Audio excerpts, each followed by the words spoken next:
Bonjour à tous et à toutes et bienvenue sur le bon MJ. On se retrouve. Ah merde, je me mets déjà de l'encre sur mon doigt en prenant des notes. On se retrouve pour une petite vidéo pour parler de jeux de rôle, tout simplement. On est en la présence de I'm Regicide, Maître Renard et Samuel Zitterman. Moi, c'est dans ce temps-là que je vous ai Salut, sur il m'a Discord. sorti de ma tombe. C'est ça, on l'a déterré pour l'occasion. Et du coup, voilà, il y a peut-être des têtes que vous avez déjà vues, d'autres que vous avez jamais vues, mais on va faire un petit tour de table pour se présenter. Vas-y, Mr. Regicide, je te laisse la parole. Eh bien, je suis I'm Régicide, et je pense que je fais partie des têtes que vous n'avez pas encore vues. Vous avez peut-être entendu parler de Baudouin, fils de Baudouin, fils de Baudouin. Ben, c'était moi, pour ceux qui suivaient la Shadow March. Ceux qui ne l'ont pas fait, dépêchez-vous d'y aller, c'est hyper important. Et puis, voilà, je suis rôliste depuis... ça fait 5-6 ans maintenant, et je n'ai fait que du distanciel. J'ai fait du présentiel une fois pour essayer. Et vraiment parce que j'étais obligé, j'avais besoin de jouer et j'ai attrapé les 3 personnes qui étaient autour de moi, j'ai fait venir, on va essayer un truc. C'était pas très concluant, mais voilà. Donc moi je connais que le distanciel jusqu'alors et j'avoue qu'en fait je me suis un petit peu habitué à ça aussi. Et un de ces 4, il faudrait que j'essaye le présentiel parce qu'il paraît que c'est génial, mais en même temps comme autour de moi j'ai pas forcément beaucoup d'aficionados. Mais est-ce que tu veux passer un message, genre t'es où en ce moment?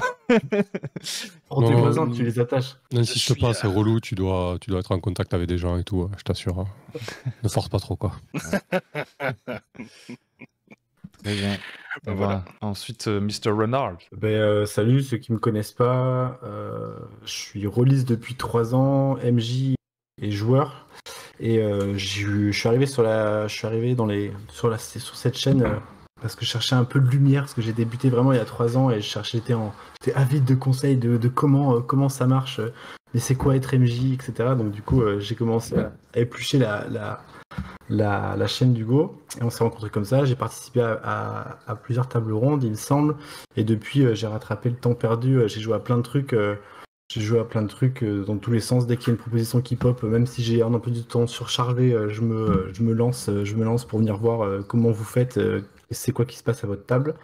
Et puis vu que j'ai commencé un petit peu à me chauffer, à me dire tiens, j'ai une bonne bécane, je vais commencer à voir si je peux essayer de me lancer une petite chaîne YouTube. Du coup j'ai lancé mon truc de mon côté aussi, et Hugo a participé il y a pas très longtemps, donc je m'amuse bien. Le JDR, c'est le meilleur jeu du monde et je regrette de ne pas avoir commencé avant. Voilà, tout est dit. Le JDR, c'est le meilleur jeu du monde. Allez, non. On va quand même écouter Samuel rapidement. Est-ce que tu as un message à passer avant qu'on coupe? Je rigole. Samuel, dis-nous tout. Où Oui, étais-tu passé? écoute, j'ai reçu un commentaire YouTube aujourd'hui qui disait est-ce que Samuel Zitterman va bien? Genre en mode il est mort. J'avoue que ça m'a touché parce que la personne s'inquiétait, mais quelque part ça m'a angoissé aussi. Non, je suis bien vivant, tout va bien. C'est juste que j'ai été rattrapé par la vie sur divers sujets, mais à part ça, j'ai pas arrêté de jouer. Vous en faites pas. Hein. J'ai toujours à minima une partie de jeu de rôle par semaine et je continue à créer et à penser autour de ce loisir qui est effectivement tout à fait qualitatif, mais aussi chronophage si on n'arrive pas à mettre des barrières. Ouais. J'ai vu que tu avais fait un peu du wargame aussi, non? C'est pas ça qui t'a... Oui, T'as en dû fait, faire là, un choix. derrière, là, j'ai fait n'importe quoi. J'ai accumulé des tas de plastique et non, en fait, je suis assez cyclique comme gars, donc je replonge dedans, je repars, je reviens. Mais là, je suis content parce que sur le JDR, quand même, ça fait des années que c'est assez stable. Donc, c'est que ça me plaît vraiment, finalement. Très bien, très bien. Ce que je vous propose, c'est de faire comme dans la table ronde improvisée précédente. Genre, on fait un petit tour de table, on se dit à quoi on joue. Donc moi, je vais pas vraiment passer par cette case parce que je pense que les gens qui regardent ces vidéos, ils regardent la chaîne. Donc on va pas remuer le couteau dans la plaie. Mais, Shadow Dark. mais, peut-être que Mr. Rage ici, tu peux nous dire c'est quoi tes jeux du moment un petit peu? Qu'est-ce que tu maîtrises? Qu'est-ce que tu joues? Qu'est-ce que t'attends peut-être? Je sais pas, dis-nous tout. Eh bien, moi en ce moment je joue à Brigandine. Je vais te dire, ça fait un petit moment que je joue à Brigandine parce que c'est vraiment un jeu que j'aime beaucoup. Et puis on a terminé avec les joueurs là il y a pas longtemps la campagne du Malardant qui est sortie en fin d'année dernière là, qu'on a bien accroché. Et puis là en fait j'ai une campagne que je mène depuis maintenant presque 1 an et demi. On joue en moyenne toutes les 2 semaines. C'est motorisé par Brigandine. En fait, c'est une campagne qu'on fait où je m'inspire de la première croisade, en fait. Et puis, on est alors pas de fantaisie, vraiment réaliste est un grand mot, mais historique. Et en fait, l'idée, c'est essayer de faire découvrir cet épisode-là d'histoire aux joueurs à travers leur voyage. Donc là, ils sont partis du nord de la France et là, ils en sont rendus à Byzance, Constantinople, ce que vous voulez. Ils sont en train de rencontrer plein de gens super cool. J'ai cru que t'allais nous dire, genre, là, ils sont en Belgique, c'est un peu long. C'est genre... Non, ils avancent, mine de rien, mais j'essaye vraiment de prendre, tu vois, c'est un bien grand mot, quoi, mais essayer de présenter un peu l'expérience de ce que ça peut être un peu par-delà le cliché, et puis de faire découvrir voilà, cette partie de l'histoire, parce que bon, moi je suis un grand passionné d'histoire, et par le jeu de rôle, je trouve ça vraiment hyper intéressant, d'autant qu'en fait, en termes d'intrigue, c'est dans la préparation que ça m'intéresse. Parce que je prépare beaucoup en fait. Et tu parlais de loisirs chronophages, monsieur Zitterman. Ouais, c'est ça en fait. Ça peut vite devenir chronophage. Et en fait, je me suis dit, si j'arrive à lier les deux trucs chronophages, les deux trucs chronophages que j'ai dans ma vie, à savoir l'histoire et le jeu de rôle, peut-être que je vais réussir à en faire quelque chose. Et pour l'instant, on arrive à rentabiliser ça, je dirais, à 5 autour de la table, et c'est assez chouette, quoi. C'est ça que j'aime bien en ce moment. Mais la vraie question, c'est est-ce que tu prépares pas trop? Est-ce que t'es pas frustré des fois de tout ce que tu as préparé et qui finalement ne sert pas? En fait, c'est pas tant ça, tu vois. C'est plus, j'essaye encore de trouver la méthode qui me plaît entre est-ce que je mets des cartes, est-ce que je mets pas de cartes, est-ce que je mets des portraits, est-ce que j'en mets pas. Parce qu'à un moment, je me suis dit, je vais essayer de trouver des portraits qui se ressemblent un peu. Tu vois, Non, mais ça, avec c'est une la charte. mort, ça.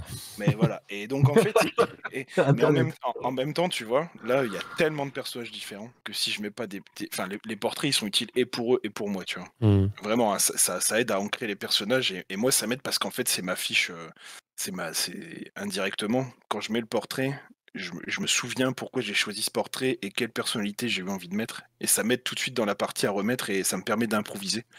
Après, là où c'est chronophage, c'est parce que si tu t'amuses à chercher, tu trouves toujours des trucs, et tu te dis j'ai envie de leur offrir plein de possibilités, ou de connaître suffisamment, parce que voilà, quoi. Donc ça, c'est ça en ce moment. Et tu joues à quel rythme sur la campagne? C'est-à-dire C'est-à-dire, parce que quand tu prépares beaucoup, en général, ta préparation, elle dépend aussi du rythme auquel tu enchaînes les parties, tu vois. Je sais que par exemple, tu sais, je parlais avec quelqu'un genre qui disait, ouais, moi je crée des accessoires physiques, tu vois, genre je fabrique des objets, en fait, tu les ouvres, c'est presque un côté un peu grandeur nature, machin. En fait, après, tu demandes quand tu joues tous les combien, c'est plutôt tous les mois, voire toutes les 6 semaines, tu vois. Donc en fait, tu as une sorte de prolongation du hobby à travers d'autres hobbies parallèles. Mais genre, si tu joues toutes les semaines, tu vas pas. Tu sais, tu fais je peins les PNJ en fait. Tu vois, genre, je demande à des gens dans la rue, arrêtez, vous ressemblez vachement à un PNJ. Est-ce que je peux vous faire un petit croquis vite fait? Tu vois, ça dépend de ça aussi, tu vois, non? Là, en fait, on joue, je disais toutes les 2 semaines, mais c'est vraiment plus par zone géographique, tu vois. C'est-à-dire que parfois, tu arrives à un endroit, tu vois, je pense là notamment parce que j'ai été là-dedans, Constantinople, 12e siècle, et tu te dis, bon, alors, c'est quoi la monnaie? Tu vois, non, mais tu sais, en fait, c'est ce truc, cette partie parfois dans ton livre de jeu de rôle qui fait 200 pages, et tu vois, qui est là pour du lore, en fait. Après, ça dépend ça dépend où tu te situes, tu vois. Mais par exemple, comme j'essaye, l'un de mes enjeux là, c'était d'essayer, tu vois, d'avoir une vraie. Il y a des personnages qui démarrent vraiment en bas de l'échelle. Et en fait, je voulais, tu vois, si ils veulent devenir, tu vois, le truc classique, ils veulent devenir chevalier, tu vois. J'avais envie vraiment qu'ils galèrent, tu vois. Et donc, en fait, pour ça, j'avais besoin d'avoir une petite idée du salaire journalier, tu vois, du vrai salaire journalier, et pas du nombre de pièces d'or, de machin, des épées, tu vois, c'est plein de trucs comme ça. Et en fait, ça a commencé en leur disant, vous voyez toute la liste des armes là, en fait, vous pouvez pas. C'est-à-dire que toi, c'est pas parce que t'es forgeron que tu peux avoir un marteau et un bouclier, tu vois, ça marche pas comme ça. Va falloir, tu vois, t'as la logique de corps, puis eux, ils ont toujours, tu vois, ce côté, un côté un peu classique, et pour moi, ça nécessite de faire un travail un peu d'enquêteur avant. Et quand on change de zone, j'ai toujours un peu ce truc où j'essaye de savoir un peu comment ça se passe, parce que il y a aussi des clichés, tu vois, qui se mettent indirectement dans l'esprit, et où parfois en fait, tu te rends pas compte, t'avais pas pensé à un truc, même, tu vois, tout bêtement au climat, tu vois. Est-ce qu'en fait, dans cette zone-là, il neige vraiment, tu vois, ou est-ce qu'il fait hyper chaud? Qu'est-ce qu'ils ont vécu à ce moment-là, tu vois. Et en fait, je me sers de ça pour faire mes intrigues après. Ouais, c'est hardcore. En plus, après, t'as des périodes historiques hyper spécifiques qui sont traitées en jeu de rôle, tu vois. Mais dès lors que toi, tu veux choisir la tienne, c'est un puissant fond, quoi. En vrai, ça doit être ultra intéressant. Enfin, si toi, tu kiffes cette recherche. Tu disais, tu passes combien de temps, que si tu joues une fois toutes les 2 semaines, tu passes combien de temps pour faire ta préparation? À peu près, tu vois, genre sur une semaine, tu passes combien de temps? Ou par jour, tu vois, est-ce que tu passes 1 heure par jour, 2 heures par jour, une journée entière, 4 jours? Bah ça dépend. Tu vois, des fois ça m'arrive de mettre une journée entière, tu vois. Un jour où je vais avoir, tu sais, quand je vais être en vacances ou ce genre de truc, je me dis vas-y, je veux préparer tel truc. Mais c'est pas forcément que le jeu de rôle pur, tu vois. Parce qu'en fait, ça se Ouais, mélange c'est avec tout d'autres choses. l'univers. Mais ouais, tu vois, je vais être là-dessus parce que je vais avoir envie de creuser un truc, puis je vais prendre des notes, puis pour mes intrigues. Puis après, avec tout ça, j'essaye de proposer un truc un peu cohérent. Et ça me sert aussi, en fait. Enfin, je dirais pas que j'en ai besoin parce que plus ça va et plus tu récupères des infos qui peuvent être un peu passe-partout, tu vois, mais la connaissance que j'accumule me permet d'improviser en partie et d'essayer de pas casser non plus les objectifs qu'on s'est mis en termes d'immersion dans cette partie-là, tu vois. Parce que des fois, il nécessite une ellipse, mais je veux dire, c'est vraiment. Enfin, je me mélange un peu là, tu vois, mais que ce soit dans la durée des voyages, dans le prix des choses, dans les possibilités sociales, et en même temps de proposer un truc qui soit pas trop relou parce que t'es tout le temps malade, tu vois, pas trop lourd. J'avoue. Et là, vous avez la Ah peste. merde, Oh la non. peste. Donc, qu'est-ce Mais que tu fais aujourd'hui? vrai, Je râle. je souffre, tu vois. Non, Ça fait une petite saignée. mais ça peut, ouais, voilà, ça dépend, ça fluctue, mais ça peut être trop. Après, c'est vrai que c'est passionnant à plus d'un titre parce que tu peux t'en servir sur d'autres parties ou même d'autres choses. Et puis, t'es pas toujours dans le truc. Ah, mais tu sais, en fait, c'est pas possible de tuer comme ça. Tu vois, un truc tout bête, juste la mortalité. En fait, c'est pas toujours aussi hardcore que ce qu'on croit, tu vois. En termes de blessures, et c'est intéressant de jouer ça aussi parce que bah, tu peux jouer aussi avec la frustration de tes joueurs pour essayer de leur proposer un truc qui est différent. Et c'est pour ça que j'aime bien ce côté. Bon, de temps en temps, je me dis, purée, ce serait quand même bien un dragon, une maladie magique, un mec qui fait péter une muraille complètement d'un coup comme ça. Mais là, tu vois, le deal, c'était ça. Voilà. Ok. Mr. Renard. Rien à voir. Moi, complètement différent en ce moment. Enfin, j'ai fini ma grande campagne. J'avais commencé le jeu de rôle forcément en mettant une barre beaucoup trop haute, en disant ouais, c'est bon, comme ça au moins j'aurai un bel objectif à atteindre. Et forcément, je me suis pris un gros mur. Et après, j'ai eu du mal à y retourner. Mais bref, j'ai voulu écrire une campagne, créer un univers, tout un bordel. Et ça m'a pris beaucoup de temps. Et on a fait toute une campagne là-dedans. C'était avec ma table on a pu jouer en présentiel au début, puis ensuite en distanciel. Enfin, il y a eu plein d'aventures dans ce truc-là, mais c'était super cool. Et moi, je me suis aussi beaucoup comment dire, perdu là-dedans, tu vois, dans la création, à chercher des trucs. Moi, ce que j'aime bien, c'est créer des liens, c'est avoir des éléments que j'aimerais bien mettre ensemble et créer du lien entre tout ça. C'est ça qui m'intéresse le plus, c'est ce que je préfère faire quand je prépare mes parties. Et du coup, une fois que j'ai eu fini ma campagne, que j'avais terminé en gros d'écrire des coups de raconter un petit peu mon histoire et qu'on ait pu ça ait pu devenir ce que c'est devenu avec les joueurs, bah, je me suis retrouvé un peu dans le vide comme ça, à me dire putain, bon ok, bah je vais passer la main, et je me suis retrouvé. Hein? Il faut recommencer à zéro. Ouais, c'est ça. Non, c'est même pas ça. C'est que du coup, je me suis retrouvé à donner la main, à donner un peu le rôle du MJ à d'autres dans mon groupe. Et je me suis retrouvé beaucoup joueur, donc j'ai pu jouer à pas mal de choses différentes. Et c'est le moment aussi où j'ai commencé à écrire un petit peu des one-shots. Donc je suis passé d'un truc très. À avoir tout un univers, tout un truc, à vraiment écrire un one-shot bien serré avec une seule intrigue, un canon esthétique bien particulier. Enfin, vraiment le fouiller. Et je suis passé par plusieurs itérations. Et là, hier soir, je me suis servi de l'intrigue du 5e élément pour proposer ce qui se passerait après. Donc dans l'univers du 5e élément, et on joue la suite. Et c'était super cool. Ça s'est joué en même pas 2 heures. En même pas 2 heures, on avait fini la partie et tout le monde était comme ça. Waouh, c'était super. Enfin, en tout cas, les retours que j'ai eus étaient bien. Peut-être qu'ils m'ont tous menti. Je vous vois, si vous me regardez, vous êtes pas cool. Mais je pense qu'ils ont passé un bon moment. Donc plutôt en ce moment, je suis passé de l'autre côté en tant que joueur. Et j'avoue que être MJ, ça me manque beaucoup. Donc il y a quelques jours, j'ai commencé à ressortir mon cahier comme ça. Bon, alors avec ma première histoire, qu'est-ce que je vais pouvoir en faire? Hop, alors. Et je recommence un petit peu à poser ces trucs-là. Donc je suis un peu dans cette période où tu sais, je prépare rien de vraiment, mais je me dis au cas où, comme ça, si le jour où on veut se lancer, on sera déjà prêt, j'aurai déjà des pistes. Donc, je suis un peu dans ce moment de création un petit peu où j'ai envie ça bouillonne. Je suis sur pas mal de projets différents et sur le JDR et sur le pro aussi à côté. Donc, du coup, je suis dans ce moment où ça bouillonne là. J'ai envie de faire des trucs et c'est plutôt cool. Moi, j'en suis là en ce moment. Il y a un jeu genre spécifique auquel t'as... Enfin, plus sur le côté système ou... Le côté système, je me suis beaucoup, j'ai essayé, j'ai utilisé en fait le système que t'avais fait, que t'avais présenté, le 2D6. Alors plus bullshit, moi je l'ai fait un petit peu à ma sauce, mais dans l'idée c'est un peu ça et c'est un truc que j'utilise sur toutes mes, sur tous mes one shots parce que je trouve que c'est un système qui est vraiment simple à mettre en place, facile à expliquer, tu te prends pas la tête, il y a pas trop d'arbitrage entre guillemets. Et je trouve que c'est un très bon système pour faire des parties rapides pour les gens qui n'ont pas trop d'expérience. Tu vois, c'est un très bon système, je trouve, pour l'initiation.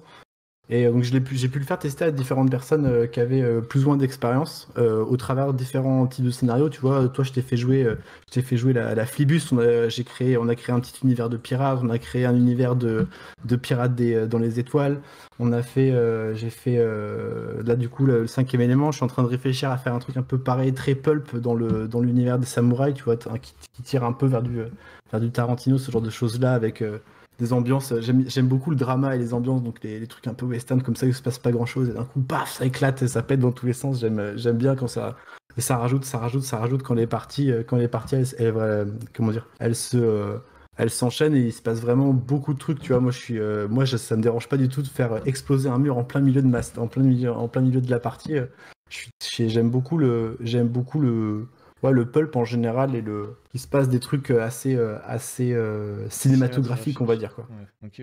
Mais dans plein d'univers et du coup le 2D6 ça marche très très bien et j'espère réussir à convaincre mes joueurs de lâcher le DD5 avec lequel on a commencé la première campagne pour un autre système plus favorable à ce que quand j'ai envie de leur proposer comme expérience holistique, on va dire. Non, mais ça, c'est compliqué. Hein. C'est comme lâcher Android ou Windows. Hein. Une fois que t'es pris comme ça dans un environnement, c'est chaud. C'est difficile de s'en détacher, mais c'est compréhensible. Après, c'est un confort et c'est bien, quoi.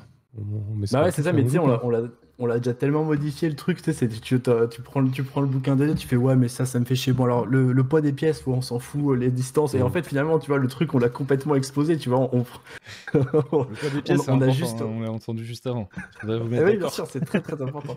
Ça dépend surtout s'il y a eu une réforme avant, et puis si ça a été du cuivre, tu vois, t'es pas sûr. C'est sûr. Donc tu vois, c'est le genre de trucs avec lesquels je joue pas, mais je trouve ça... ou alors si on joue avec, c'est que vraiment ça a un intérêt, tu vois. Genre si tu dois te trimballer une pièce, tu vois, un gros sac avec vraiment beaucoup d'argent, bah en fait tu vas te faire courser ou il va y avoir des mecs qui vont essayer de te le prendre. Enfin tu vois, c'est plus des enjeux comme ça qui moi m'intéressent quoi. Et dans DD, même si tu vois, on parle je prends plus du tout les distances. Genre je m'en branle, tu vois, dans un combat, je leur dis ok vous arrivez, vous êtes là, mais est-ce qu'on est au corps à corps? On s'en fout, tu te prends une baigne. Ah bon, mais je prends combien de points de PV? On s'en branle, t'en prends une, c'est tout. Et du coup, je suis un peu comme ça, donc j'essaie de vraiment couper dans l'art à mort dans le système. Franchement, j'y vais vraiment comme un sauvage à coups de hache. Et j'espère réussir à le défoncer suffisamment pour que mes gens se disent bon, ok, finalement, on va tester autre chose. Donc j'y viens petit à petit, tu vois, je le travaille au corps comme ça, je suis là, oh, mais vous voyez, ça c'est bancal, ça va pas, là. Mais bon, c'est le premier système avec lequel j'ai joué, donc c'est vrai que je te rejoins vraiment là-dessus. C'est difficile de, tu sais, ils l'aiment bien ce système, tu vois. Ils peuvent prévoir leurs personnages, ils font des stratégies et tout, tu vois. Ils sont à l'aise. Donc c'est sortir un peu de la zone de confort. Moi, j'adore ça, tu vois. Donc j'aimerais bien prendre mes joueurs avec moi pour les emmener avec moi. Mais je vais y arriver. C'est vrai que souvent, quand t'as un jeu ultra minimaliste, entre guillemets, c'est un peu les joueurs qui y perdent des fois. Parce qu'en fait, ils se disent, bon, bah... Ouais. Mais je comprends. Enfin, dans le sens où ils n'ont rien à se mettre sous la dent. Mais tu vois, par exemple, là, en ce moment, moi, j'attends de pied ferme. Enfin, là, il y a les premiers PDF qui commencent à arriver et tout, de Tokyo Otherscape. Donc, en gros, c'est le jeu qui arrive après City of Mist, par ceux qui ont créé City of Mist. Et en fait, c'est un peu... tu jettes 2d6, t'ajoutes des tags, là, et ça te donne un score, tu vois. Mais l'avantage, c'est qu'il a plus un côté customisation de personnage, tu vois. Quand tu dis quand tu dis à quelqu'un, vas-y, donne-moi 2 traits que tu as envie d'avoir et écris-les sur un post-it, tu vois, c'est pas toujours sexy pour le joueur, tu vois. Alors que s'il se dit, il y a une liste, tu vois. il y a une liste et je peux choisir dedans. Ouais, je comprends. Ça peut peut-être être. Mais tu vois, être un truc, ouais. moi, de la façon dont je le fais, je prends un personnage, tu vois, qui devrait avoir un rôle, on va dire, et de là, on va lui tirer 4 capacités, tu vois. Je te prends n'importe quoi, un tireur d'élite, et ben, il est un entraînement militaire, donc en fait, moi, je fais des capacités que j'appelle tiroirs. Et du coup, comme ça, en fait, ça donne des pistes pour que les joueurs ils puissent les utiliser en tirant un petit peu dessus, tu vois. En se disant, bah, en fait, ça, si c'est faire de l'escalade, bah, en fait, forcément, le mec, il peut grimper sur un mur sans problème, tu vois. Et du coup, en gros, moi, c'est comme ça que je rajoute mes capacités. Et généralement, j'en mets 4. Donc, du coup, ça tend aussi à pousser le système vers la réussite des joueurs. Ce qui fait que, tu vois, justement, j'essaie de bidouiller le système pour que ça aille dans ce sens-là, pour que ce soit un petit peu plus sexy. Je suis d'accord avec toi que si t'as pas d'expérience, si t'as pas beaucoup d'expérience avant, ou que si t'as pas forcément l'idée et que t'aimes pas forcément créer ton personnage aussi, ça peut te freiner. Et ce que je fais des archétypes, tu vois, avec 3 capacités, et je donne la 4e à ce qui les inspire, tu vois. Qu'est-ce que ce serait le truc en plus de ton personnage? Pourquoi est-ce que toi, comment est-ce que toi tu le verrais, ce mec-là, tu vois, en plus?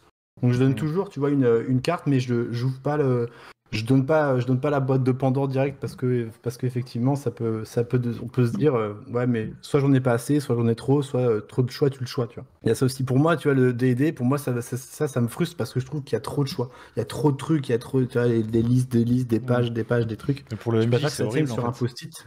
Pour le MJ, c'est horrible. Et pour le joueur, tu vois, il y a un truc jeu dans le jeu, tu vois. Bien sûr. Le fameux c'est- metagame. Mais on dirait C'est ça. qu'ils ont vraiment pensé à tout, tu vois. Il y a des sorts où ça t'explique, ça peut passer à travers des murs de tant d'épaisseur en fonction de la matière. Et là, Ouais, je c'est me ça, dis, mais mais c'est niqué les gars en le fait. joueur qui te fait, mais attends, ton mur, est-ce qu'il C'est fait ça. moins de 306 mètres de plomb fondu? Parce que si c'est ça, je peux passer à travers. Non, mais ça, le mec, Ah, ils ont et pensé à tout. du coup, je lance ça, d'accord? Et ça fait quoi? Toi, tu connais pas le truc, d'accord? Ça fait quoi? Ah, d'accord. Et là, du coup, t'es touché. Bon, allez. Ouais, en fait, au bout d'un moment, tu fais confiance au joueur pour les règles, tu vois. Tu fais, Ouais, ok, ouais, je c'est m'en bon, fous. ça marche ton truc. Bah, J'ai la tu peux flemme pas. de le relire derrière toi, tu vois, genre. Attends, t'es sûr que ça T'es marche comme ça? obligé. T'es obligé. Si Ouais, j'ai vraiment envie de tu dire veux jouer à chacun ses Donjons et responsabilités, Dragons. quoi. Après, c'est une histoire de confiance aussi, hein. Ouais, ouais. Oui, bah c'est Sinon, ça, tu moi, t'en sors pas, quoi. on est là-dessus. Ouais. Tu peux pas tout faire, tu peux pas tout faire tout seul. Et la musique, et les maps, et le truc, le machin, Non. la voix pour le PNJ, le truc. Ouais. Enfin voilà, mes pérégrinations, j'en suis là en ce moment, quoi. Donc DD5, c'est chouette, et j'aimerais bien tirer vers autre chose et me remettre vraiment à faire plein de trucs, quoi. Et surtout être vraiment je me rends compte que c'est vraiment la place que je préfère, tu vois, être MJ. C'est pas pareil, je trouve, tu vois, t'as vraiment une différence entre joueur et MJ en termes d'implication et je sais pas, je vis pas la partie de la même manière. Je l'ai pas, je préfère d'être de l'autre côté de l'écran, tu vois, et amener la situation et voir qu'est-ce qui va émerger de là, tu vois. Même si j'ai pas tout prévu, tout pensé, tu vas me dire, je propose ça et qu'est-ce qu'on en fait, quoi. Mm. Ça, j'aime bien. Samuel. Bah écoutez, moi en ce moment je mène une campagne de Sprawl, donc effectivement je comprends le fait de préférer être MJ, et je joue quasiment jamais quand je joue, c'est des jeux sans MJ, ça arrive une fois par an, et sinon de temps en temps je joue les joueurs, mais effectivement c'est le rôle que je préfère en tant que joueur, parce que le MJ est un joueur aussi. Et en ce moment, c'est The Sprawl, donc c'est un jeu cyberpunk à mission, en mode PBTA, donc de D6 plus bullshit, très certainement.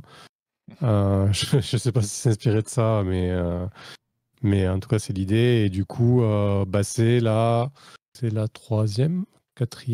quatrième campagne que je mène sur ce jeu, quand même. Donc, je le connais bien. Et là, c'était l'occasion de le faire découvrir à des personnes qui ne le connaissent pas du tout. Donc, voilà, c'est assez cool. C'est pour ça que j'ai rempilé. Puis, voilà, j'aime bien les thématiques et j'aime bien le jeu. On est à la 10e session, donc là j'aimerais bien arriver à la fin, parce que après je me lasse un peu, et puis c'est un petit peu dur, si vous voulez, comme c'est un jeu à mission, on a une équipe qui est fixe au départ, donc là j'ai un pilote, j'ai une infiltrée, j'ai une soldate, et en fait tu proposes des missions à chaque fois, qui sont envoyées par des fixeurs, et qui vont mettre en jeu des corpos, qui vont tirer les ficelles derrière pour au final écraser les agents, et je trouve que le renouvellement en termes de préparation il est assez compliqué, parce que tu dois proposer des missions à cette équipe-là, tu vois, tu peux leur proposer des missions où il faut du hacking, parce que du coup, ça va les obliger à aller chercher un contact qui est hacker, etc. Mais je trouve qu'en termes de renouvellement, c'est un peu compliqué. Bon, là, j'ai réussi sur la dernière, donc je m'inquiétais un peu pour rien, mais voilà, après, de toute manière, ce genre de proposition, c'est quand même des campagnes assez courtes, en général. Entre 7 et 12 sessions, ça peut aller au-delà, mais enfin, en tout cas, je trouve que ça s'essouffle après C'est pas des campagnes au long cours sur des méga donjons de 50 niveaux, ce genre de choses. Et donc, c'est plutôt pas mal. Après, en termes de préparation, c'est très light, puisqu'en fait, on fait une session 0 où on pose tout le cadre. Donc là, on a fait la session 0 il y a un petit moment. On a créé Moscou 2070. Et du coup, tout le monde participe, quoi. Voilà, tout le monde participe. On crée le cadre et en fait, ça soulage pas mal le boulot du MJ. Finalement, moi, j'ai pas grand-chose à faire, à part aller piocher dans les idées qu'on a mis lors de la saison 0. Et en termes de PBTA, c'est peut-être celui qui a le plus de préparation, puisqu'en fait, tu dois préparer une mission à chaque fois. Donc, c'est-à-dire que tu dois préparer des directives, donc des étapes de la mission à accomplir. Et évidemment, quelques twists, quelques PNJ, mais ça va pas chercher beaucoup plus loin. Donc en termes d'investissement, c'est quoi? C'est 1 heure par semaine. C'est le maximum. Et surtout qu'entre chaque session, tu as des billes pour la prochaine, puisqu'il s'est passé des choses, tu n'as plus qu'à raccrocher les wagons. Et ce que j'aime bien faire sur ce genre de jeu, c'est en fait, en début de partie, on discute de la partie précédente. Et puis là, tu as des indices sur ce qui a accroché les personnes autour de la table et tu te raccroches à ça. Donc je trouve que ça sert, enfin en tout cas, sur ce genre de jeu, sur ce genre de proposition, ça sert à rien d'aller chercher des trucs enfouis dont tout le monde se fout, ou à la limite pour sortir un twist, parce que c'était un personnage qui avait marqué, ou un événement qui avait marqué les personnages. Mais voilà, c'est assez confort en fait à préparer. J'avoue que je suis un peu un MJ feignant, moi, donc si je peux me préserver, je le fais, quoi. Parce que je fais plein d'autres trucs à côté et que du coup, c'est vrai que les préparations, j'y passe rarement beaucoup de temps. Voilà. Par contre, ça dépend. Parce que là, à côté, je prépare Domain Wood, donc un cadre assez chargé. Genre le campagne book, il fait 450 pages, donc voilà, il y a de la ressource quand même. Et là, ce que je fais, c'est de la lecture. Je lis une fois, je lis 2 fois, et puis après, je me lance. Et puis, en général, tu te lances sur ce que tu as retenu, ce qui t'a marqué, ça suffit, quoi. Mais c'est intéressant d'avoir les différentes manières de mener. Après, ce que tu as fait, par exemple, sur l'aspect historique, je l'avais fait sur Tédéum pour un massacre, le jeu de Jaroski à l'époque. Ils l'en font, la deuxième édition. Ouais. Donc du coup, là, je m'étais vraiment amusé. En fait, je suis dans l'Aude, à côté de Carcassonne, et on avait fait le point de départ à Chalabre, un petit bled qui à l'époque était tenu par des nobles qui venaient d'ailleurs. Enfin bref, voilà, toute une histoire autour de ça. Et on s'était fait le trip de partir de là et d'aller jusqu'à Toulouse. Et comme tu dis, c'est un véritable périple à l'époque, quoi. C'est rien que ça, c'était déjà un enjeu. Donc ouais, ça dépend de nos envies. Après, des fois, j'ai envie de plus de préparation. Mais là, sur The Sprawl, c'est confort. Je prépare une semaine et basta. Et sur ce genre de jeu, tu te reposes surtout sur les joueurs. Ils se rendent pas compte, mais c'est eux qui font 90% du taf, quoi. 5 campagnes de The Sprawl, du coup, tu les fais. Enfin, je peux comprendre que tu aimes bien le thème, tu vois. Mais ouais. Est-ce que tu te dis pas, j'aimerais bien. Enfin, si j'aime bien le thème, changer de système ou changer un peu d'angle, ou alors c'est par confort parce que justement tu le maîtrises, tu vois. Donc tu te dis, je peux tester plusieurs idées que j'ai, ce système va le supporter et faire 5 campagnes d'affilée avec ce système, tu vois. Alors il y a un peu une notion de confort. Après des jeux cyberpunk, j'en ai lu quelques-uns. J'en ai pas testé énormément. Mais de ce que j'ai lu, c'est celui qui m'intéresse le plus dans le sens où je trouve que c'est celui qui rend le mieux les thématiques sociales et politiques du cyberpunk. C'est-à-dire qu'en fait, le jeu, il t'amène à la fin à ce que les corpos écrasent les agents. Et finalement, les corpos, ce ne sont pas nos amis. À la fin, c'est elles qui gagnent. Et du coup, ça, le jeu le rend super bien, en fait. Okay. Du coup, narrativement, en fait, les compteurs et les horloges de corporation font que tu as un climax et puis tu arrives et tu as le dénouement.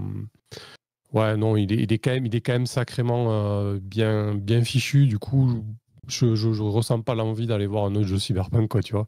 Mais c'est exactement la même cam qu'avec DSS5, c'est exactement la même histoire. Ah, c'est confort, qu'est-ce qu'on est bien à jouer en Medieval Fantastic à Donjons Dragons.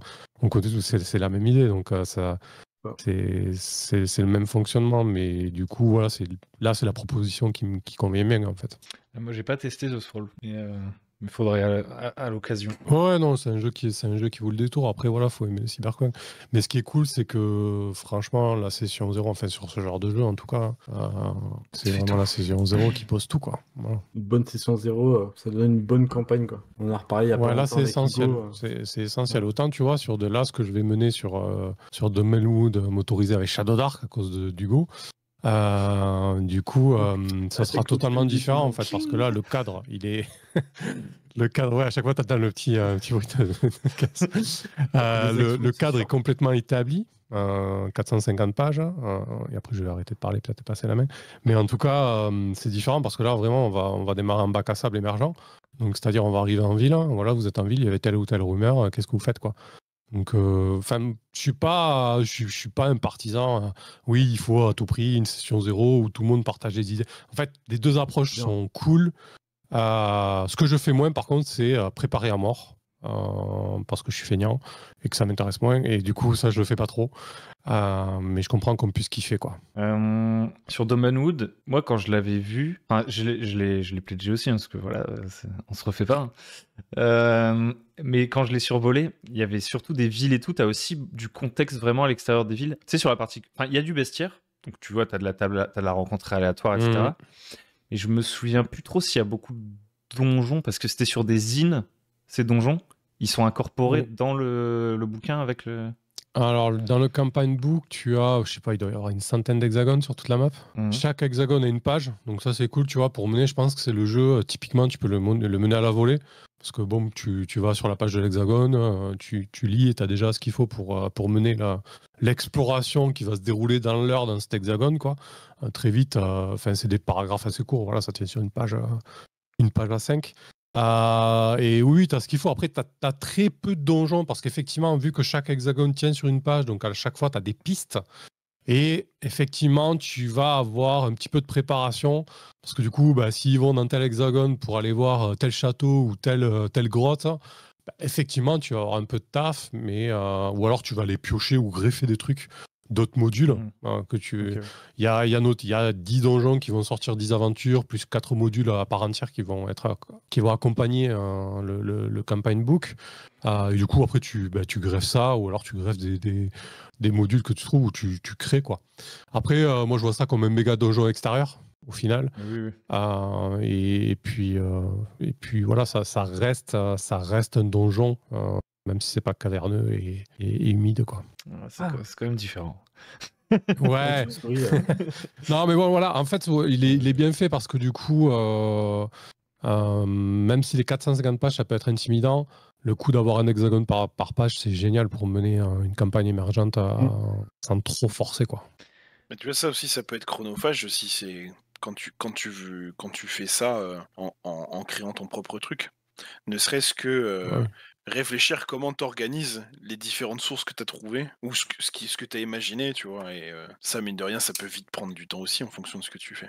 Je pense que ça dépend à quel niveau tu mets. Par exemple, Hugo l'a bien montré quand tu as préparé. Je regardais enfin, tu n'as pas vraiment préparé une campagne, mais tes 4 vidéos sur la création d'un sandbox.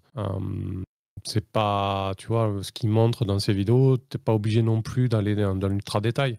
Parce que contrairement à toi, ce que tu fais, où tu es obligé de sourcer historiquement parce que c'est ce qui te botte, etc., quand tu fais ce genre de choses, tu peux te permettre de pas trop t'enfoncer dans les détails parce qu'au final, tu risques de préparer pour rien, en fait. C'est ça le gros risque. Après, tout se recycle, hein. On va pas se mentir. Oui, c'est ça. Voilà, tout se recycle, vrai. mais je suis plutôt économe sur ce truc-là, quoi.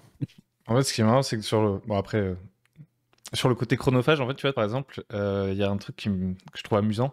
Des gens qui disent moi, je peux pas créer un univers, tout ça, tu vois. Et donc, du coup, ce que je fais, c'est que je prends le bouquin et je le potasse. Et je me dis, mais ça, c'est chronophage aussi. Enfin, tu vois, moi, en fait, j'ai plus l'impression de perdre du temps à lire beaucoup qu'à créer, tu vois. Parce qu'en fait, la partie création, c'est c'est pas la même perception. Alors là, je fais pas vraiment la comparaison avec Dolmenwood parce que je pense pas que tu lises genre chaque ex et que tu fasses OK, tu fais pas des fiches, tu vois, t'es pas en train de réfléchir, c'est ton. Non, c'est clair. Mais tu vois, sur certains settings ou aussi certains systèmes, tu sais, genre qui sont ultra crunchy, etc. T'as des gens, ils ont l'impression de gagner du temps parce qu'ils disent ouais, pour moi, ce serait trop compliqué de réfléchir au système que j'ai envie d'utiliser. Enfin, tu vois, c'est marrant, c'est des perceptions, quoi. Ouais, mais la Le lecture, thème c'est de la cohérence. préparation pour moi. Mhm. C'est clairement de la préparation. Et souvent, on ne le prend pas en compte. C'est comme souvent on dit oui, j'improvise, je préparais. Non, ça n'existe pas. Tu as lu le bouquin une fois, 2 fois, 3 fois s'il faut. Donc non, tu as préparé quelque chose. Mais oui, souvent les gens sont intimidés dans la création, mais c'est pour ça que tes vidéos sont cool. Après, j'arrête de te passer de la pommade, mais je trouve que ça permet de débloquer aussi. Je trouve qu'on met beaucoup trop d'enjeux souvent là-dedans. Faut se détendre, c'est un jeu, quoi. On est là pour s'amuser. Même là, Domelou, tu vois, au début j'étais là, ouais, quand même, c'est intimidant et tout, machin, mais non, mais en fait, on s'en fout, quoi. Tu lances la partie et go. Je pense que Gavin Norman, il va pas se réveiller en pleine nuit. On a touché à mon jeu, on n'a pas respecté ce que j'ai écrit. Non, Salaud. franchement, faut vraiment désacraliser tout ça et se détendre, quoi. Et toi, Je te rejoins, Hugo, parce que moi je trouve ça vachement plus dur de. Moi j'avais commencé comme ça, j'avais acheté un bouquin de campagne en me disant ouais, ce sera plus simple comme ça, j'aurai déjà les settings, les univers, les références, les liens entre les trucs. Et j'ai commencé à lire le truc, j'étais là. Mais je me suis dit ouais, c'est horrible. Et justement, j'ai commencé un travail vraiment à lister, faire des fiches ou faire des trucs pour avoir moi mes automatismes. Et je me suis dit, bah, quitte à faire ça, autant créer mon propre truc, quoi. Ouais. Ah non, mais moi c'est pareil, hein, genre tu vois sur Forbidden Lands. Bon alors, si j'y ai pas joué, je pense que c'est plus. J'y ai joué vite fait, mais en fait le système, je suis pas fan. Tu vois, j'aurais pu me dire ouais, on va jouer quand même dans le truc et tout. Et en fait, c'est ça, c'est qu'en fait, si c'est pas moi qui l'ai inventé, j'ai tellement de mal à le retenir. Donc je suis en train, presque je recopiais le livre, tu vois, à une certaine époque. Genre j'étais là, tu vois, tu fais des bullet points. Et en plus, comme tu sais, quand tu t'es pas bien exercé, t'arrives même pas à être concis, tu sais. Donc tu fais un bullet point et en fait, tu recopies entièrement la phrase, tu fais ouais, putain. Et dire que je vais l'oublier dans 2 semaines, j'ai vraiment gagné du temps. Ouais, non, Mais surtout que là-dessus, en fait, je pense que on y gagnerait vraiment à se dire, voilà, je lis le bouquin 1 fois, 2 fois, et puis c'est bon, l'univers, je me l'approprie, quoi. Moi, je l'ai vu dans Spire, notamment. Il y a un beau encart là-dessus sur l'univers. Donc Spire, c'est un jeu de rôle dans lequel on joue des draws qui sont... j'ai du mal à trouver les mots, je suis vraiment claqué ce soir, désolé. Qui sont opprimés par des Welfs qui ont pris la ville de Spire. Et du coup, tu joues des cellules résistantes de draws qui vont se battre contre l'oppression et l'occupation des Welfs de Spire. Et du coup, l'auteur te dit, ok, il y a 150 pages de lore, mais détends-toi. Ton Spire, votre Spire, ça sera le vôtre, ça sera pas le mien, quoi. Donc tu lis ça tranquille, tu te l'appropries et vous louez, quoi. Vous créez votre idée. En fait, je trouve que mettre des encarts comme ça devrait être quasi obligatoire dans tous les livres de settings ou tous les modules, en fait, parce que du coup, c'est carrément la bonne manière d'aborder le truc, même si c'est con de dire ça, il n'y a pas d'absolu, mais je trouve qu'on se prive souvent de settings ou d'idées sympas ou de modules sympas parce qu'on est intimidé par le nombre de pages, etc. Alors qu'au final, ce conseil, il est top, quoi. un peu la même chose avec l'équilibrage, tu vois. À partir du moment où dans ton jeu, à un endroit, il y a 2 pages sur l'équilibrage des rencontres, tu peux plus te le sortir de la tête après. Tu vois, c'est difficile de revenir en arrière et de te dire ouais, ce monstre-là, il est cool, tu vois. À chaque fois que tu vois un monstre, tu vois un profil mathématique et tu fais ok. Ouais, c'est pour ça que j'adore l'OSR, moi, que je joue qu'à ça en termes de donjonnerie, disons. Parce que du coup, l'équilibrage, on s'en fout, en fait. Et toi, pour le mal ardent, c'est le mal ardent, hein, la campagne de Brigandinsa. Celle qu'on a fait, ouais. Mais ouais. Tu l'avais fait comment du coup? En mode, tu fais En un truc fait, écrit par un autre. Non mais c'est des morts parce que à chaque fois c'est le même truc. C'est-à-dire que t'achètes un bouquin parce que le pitch il est chouette. Et puis en fait, session 5, on est encore au chapitre 1 parce qu'il s'est passé 12 000 trucs entre deux, puis tu gardes. En fait, j'aime bien parce que ça me donne une idée. Parce que tu vois, en termes de création d'univers, en fait, j'aime beaucoup l'histoire, mais en fait, pourquoi je parle de là? Parce que je trouve que, en fait, je trouve ça hyper original alors que c'est un monde qu'on connaît. Et tu vois, des fois, la fantasy, je trouve que assez, enfin, j'ai après, je suis pas non plus un très grand lecteur de plein de trucs, j'ai une culture assez limitée, mais tu vois, les elfes, je trouve qu'ils se ressemblent toujours un peu en fonction des univers. Je trouve que devenir vraiment est-ce que ça vaut vraiment le coup de recréer un univers alors qu'il y a des choses qui ressemblent vachement dans d'autres choses? Pourquoi pas prendre directement quelque chose qu'on connaît? Et en fait, c'est ça que j'aime bien parfois quand j'achète un truc, c'est qu'en fait, ils me donnent un cadre, j'ai pas trop besoin de réfléchir parce que bon, ils ont déjà une bonne idée. Je prends cette idée-là, puis à partir de là, je rajoute moi ce qui me plaît ou ce qui plaît aux joueurs. Et là, c'est un peu ce qui s'est passé avec le Malardant. Ça l'avait fait encore plus quand j'avais joué Rêve de gloire, qui est l'autre campagne brigandine, où alors là, c'était le setting, j'aimais bien, c'était dans une ville. Et puis à l'époque, il n'y avait pas d'univers à brigandine, parce qu'avec la V2, il y en a un maintenant, et j'aimais bien en fait l'idée que ça m'a donnée, parce que dans Rêve de gloire, tu pars au bas de l'échelle dans une cité, tu joues des voleurs, des égoutiers, des traînes savates qui sont en galère et qui se font mettre une grosse pression. Et puis en fait, ça avait donné un truc super intéressant, parce qu'à ce moment-là, je regardais Peaky Blinders notamment, tu vois. Et en s'inspirant de ça, en fait c'était chouette parce que pour le coup, comme c'était la mode un peu à ce moment-là, en plus les joueurs se sont retrouvés un peu là-dedans et ils ont eu vraiment la dynamique de jouer dans ce système où on part de rien et on monte. Et puis c'était vraiment intéressant de partir de ce cadre-là, qui entre guillemets te donne des idées d'intrigue, de personnages et tout. Et à partir de là, tu rajoutes tes trucs. Et en fait, tu peux complexifier les endroits parce que tu vois, tu vas avoir un joueur qui aime bien les enquêtes. Du coup, tu peux lui glisser des détails et tout, et il s'éclate. Après, à côté, t'en as un qui aime bien quand ça bastonne, tu peux faire ça. En fait, il y a déjà un travail qui est fait où moi, j'ai pas utilisé de la matière grise pour imaginer toute la ville et tout. Et puis, s'il y a un truc qui me plaît, j'ai plus qu'à le rajouter là-dedans. Et c'est pour ça que j'aime bien les campagnes entre guillemets du commerce des fois. Et j'aime bien toujours m'inspirer d'un truc et pas, tu vois, créer tout à zéro, parce qu'en fait, sinon, je démarre jamais. Moi, je suis fasciné par ces gens qui arrivent à créer un univers. Et tu sais, tu vois, en fait, si je crée un univers, il y a toujours des dieux enfin, t'as Zeus, Arès, tu vois, c'est toujours un peu les mêmes trucs.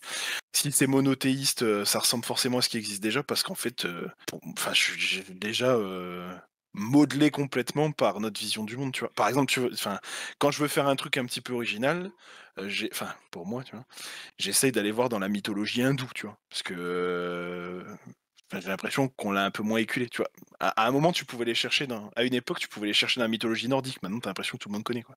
C'est la culture geek pop, tout ce que tu veux, elle nourrit quand même les imaginaires, et c'est bien aussi d'essayer de le détourner parfois, ou de partir de l'existant pour le modifier un petit peu. Ça, j'aime bien, plutôt que de créer tout de zéro, parce que moi, je m'en sens incapable, tu vois. Moi, pour moi, c'est juste l'étape d'après, tu vois, de ce que tu décris. Tu prends un truc que tu connais, tu rajoutes tes trucs à toi, et puis après, en fait, finalement, tu prends tout ce que tu connais, tu le poses au milieu, et tu mets ça ensemble. Enfin, moi, je vois ça.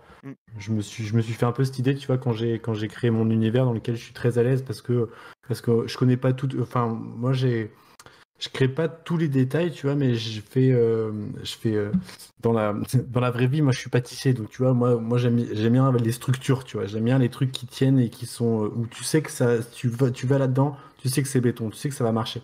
Et du coup, je mets mes espèces de couches comme ça et je laisse des trous à l'intérieur. Et après, en fait, je viens regarnir avec ce que j'ai envie, avec toutes les idées qui m'inspirent, tu vois, justement, pour pas retomber dans les écueils de, il y a les dieux là qui font ça. Bah, en fait, je vais venir mélanger plusieurs choses pour donner un truc. Mais de toute façon, n'importe quelle création, on le sait tous, si tu vas forcément t'inspirer de ce que tu connais, et jamais personne crée rien de nulle part, tu vois, c'est juste des trucs que tu as remis au bout, quoi. Ah bah, je pense qu'en fait, presque quand tu crées, c'est pas tellement dans la recherche de faire un truc original, c'est de faire Non, pas du tout. C'est de faire un truc, de te l'approprier, tu vois. C'est pas tellement. Tu pars des images d'Épinal, parce que comme ça, tes joueurs, c'est ça, hein, l'expression. C'est bien les images d'Épinal. Ouais. Comme ça, tes joueurs, tu vois, tant mieux si les elfes, c'est des elfes, tu vois. Parce que quand il y a que des twists, c'est aussi, tu vois, tu dis aux joueurs, ouais, on va faire un jeu de fantasy. Le mec, il dit, ouais, des elfes et tout, cool. J'ai trop envie de jouer avec des elfes, tu vois. Et en fait, tu leur dis, ouais, mais en fait, tu vois que les elfes, ils ont des ailes, et en fait, ils sont en train de sucer le sang d'un gamin, tu fais quoi? Tu vois, je sais pas comment expliquer ça. C'est vrai que c'est bizarre, tu vois, ce besoin de refaire, mais c'est presque comme une sorte de forme d'artisanat, tu vois. Dans l'artisanat, chacune de tes créations, c'est pas une nouveauté, tu vois. Tu vas refaire la baguette, tu vois, mais à ta manière. Bien Et sûr, il y a un peu un truc comme ça, en fait. que réutiliser des bases qui fonctionnent à chaque fois. C'est juste que tu vas changer. Pour moi, c'est un peu tu changes les skins, tu vois. Si ça te parle plus, tu vois, c'est un peu ça. Tu reprends que des trucs que tout le monde connaît finalement. Et je te rejoins sur le fait de enfin, la poursuite de l'originalité, c'est pas forcément ce que tu vas chercher quand tu veux créer. Enfin, en tout cas, moi, quand j'amène un truc sur la table, c'est pas forcément ce que je cherche. Parfois, tu as envie de mettre un petit peu en effet, que tu te dis, ah, ça c'est sympa, peut-être qu'ils l'ont pas connu. Mais moi, je vois ça aussi dans le sens où c'est cool de pouvoir de te rendre compte que des trucs à toi, tu vois, genre tes refs à toi qui sont évidentes. En fait, elles le sont pas du tout pour ta table la plupart du temps et pour tes potes en général. Et tu te rends compte qu'un truc pour toi, tu t'es dit, ouais, mais ça en fait c'est cliché. Bah, pour d'autres personnes, ça l'est pas du tout, tu vois. Et pareil, on repart du truc du folklore un peu scandinave, les Vikings, etc. Il y a plein de gens qui connaissent les Vikings parce qu'en fait ils ont vu Marvel, ils ont vu Thor, ils ont vu Loki, mais en fait ils ont rien compris. Et tu leur parles de Fenrir, de l'Ouroboros, tu vois, du serpent, etc. Tu vois, ils ont oui, si, on le voit un peu dans Marvel, je sais pas combien, tu vois. Mais finalement, quand tu vas piocher et chercher un truc un peu plus précis, t'es quasi sûr que ça va fonctionner et tu vas avoir un truc en plus parce que t'es allé chercher quelque chose qui toi, moi je vais souvent chercher et amener des trucs qui résonnent avec ce que j'aime bien, tu vas me dire, ah ça me fait un peu vibrer, je le mets là et puis on va voir comment ça, et je vois comment ça fait vibrer les autres. Après, juste pour préciser, excuse-moi, vas-y. Non, vas-y. Par rapport à l'originalité, tu vois, c'est pas forcément de vouloir réinventer la roue, c'est juste de se dire. Alors après, je joue avec presque tous les joueurs à ma table, c'est des gars qui jouent depuis 30 ans, tu vois, donc je suis un bébé à côté d'eux en fait. Et en fait, tu sais, ils viennent te raconter ce qu'ils ont fait. T'as l'impression qu'ils ont. Ils ont tout vu, tout fait, mais. C'est du Warhammer. Non, c'est pas ça. Mais tu vois, t'as envie de te dire, bon, en fait, des vampires, ils en ont déjà buté, tu vois. Ils en ont déjà combattu, je sais pas combien, parce qu'en fait, c'était dans le scénario, il y avait ça. Et en fait, t'as envie que. Enfin, moi, j'ai envie que quand ils sortent, tu sais ça, c'est un vampire. Non, c'est le vampire. Tu vois, t'as envie de dire, celui-là, t'essayes de. C'est pas forcément de dire, ce vampire-là, il est gentil en fait, mais c'est essayer de trouver un truc qui le rend mémorable ou difficile à vaincre, ou parce que tu prends le truc sous un angle différent, ou tu essayes de prendre un peu le contre-pied du mythe pour que justement en fait, même si tu t'appuies sur des bases qu'ils connaissent déjà, essayer de les surprendre un peu après. Bien sûr, il faut créer un truc, hein, c'est un peu l'idée. Hein. Moi, quand je viens à une table de jeu de rôle, c'est pour avoir des sensations et jouer, tu vois, qu'il se passe un truc et être surpris, être un peu, te faire un peu chahuter à droite à gauche, te dire putain, je m'attendais pas du tout, ou alors en fait voir le truc arriver, te dire haha, je sais exactement ce qui va se passer. Et du coup, tu penses à une bonne idée et quand le truc arrive, t'es déjà prêt, tu vois, t'as ta bonne action que tu sers au MJ et ça éclate toute la table. Ouais, après, l'intérêt quand même d'avoir des biais ou des tropes communs, c'est aussi la facilité de s'approprier le récit. Tu vois, je reprends ton exemple du vampire. Si tu mets vraiment le vampire cliché, Dracula, etc., je veux dire, tout le monde connaît. Du coup, la scène de confrontation avec ce vampire, tout le monde va pouvoir se l'approprier correctement. Et il va pouvoir jouer avec. Donc effectivement, leur premier réflexe, ça va être essayer de le poignarder dans son cercueil avec un pieu. Et à partir de là, l'aventure va commencer. Ils vont pouvoir s'infiltrer dans le château, aller dans le sous-sol, trouver le cercueil. Et puis là, tu vas pouvoir mettre un twist. Mais en fait, ton vampire, il est classique. C'est pas un problème qu'il soit classique. C'est ce qui va se passer dans le récit et comment les joueurs vont aborder le truc et comment tu vas rebondir sur leurs idées, en fait. Après tout, si tu mets un vampire classique et qu'il s'éclate à monter un plan pour le piéger et arriver à lui mettre un pieu dans le cœur, dans son cercueil pendant qu'il est au repos et qu'ils y arrivent, mais c'est top pour eux en fait. Ils se sont éclatés, toi aussi. Pas besoin, enfin, je le vois un peu comme ça. Il n'y a pas besoin non plus de réinventer la roue des fois. Un vampire, c'est déjà un monstre assez fantastique et assez énorme pour qu'on ait suffisamment de quoi jouer avec. Et du coup, le fait d'avoir des choses en commun, ça permet de se les approprier forcément, quoi. Et à côté de ça, si tu veux faire des univers un peu plus barrés ou autre, ça va être un peu plus compliqué des fois avec certaines personnes. Il faut vraiment, je pense, présenter le cadre, prendre Ultraviolet Grand Slam, par exemple, qui est un cadre, module OSR complètement barré, un peu métal hurlant, etc. Ça, tout le monde n'est pas capable de se l'approprier ou de jouer dedans. Je pense qu'il faut en discuter avant avec les personnes. Est-ce que ça vous parle? Est-ce que vous êtes OK partant pour ça ou quoi? Parce que je pense qu'il y a moyen de perdre 50% de la table là-dessus. Et l'autre proposition, c'est de commencer à créer le cadre ensemble. Et là, du coup, là, tu peux partir dans des trucs un peu chelous où, en discutant, la conversation, est-ce que ça vous va? Est-ce qu'on y va? Machin. Voilà, je pense pas dans la création, je pense pas qu'il faille à tout prix essayer de réinventer là-haut. Alors, je sais que les pâtissiers, ils essaient de faire des cassoulets surgelés, glacés avec. Tu vois, c'est comment on dit, ils revisitent le cassoulet en mode tarte.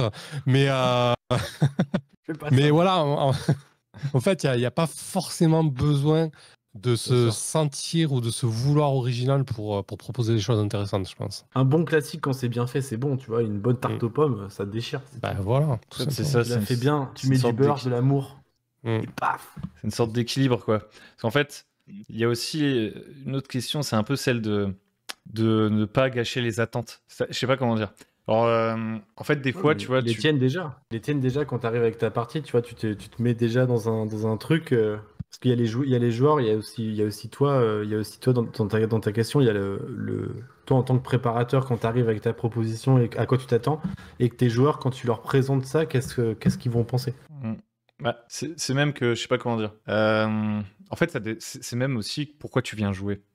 Vas-y, on va dans des trucs vraiment deep. Genre, tu sais, si tu viens pour raconter, si ton objectif principal, c'est de raconter une histoire collectivement, tu vois, avoir des référentiels communs pour construire cette histoire, c'est important, tu vois. Mais maintenant, tu es dans un jeu où toi, tu viens plus dans une envie d'explorer. Effectivement, si tout est attendu, l'exploration est beaucoup moins sexy, tu vois. Genre, si j'explore l'univers du Seigneur des Anneaux, tu vois, et que tu me dis, il va falloir jeter l'anneau dans la montagne du destin, et que c'est exact, je grossis le trait, hein.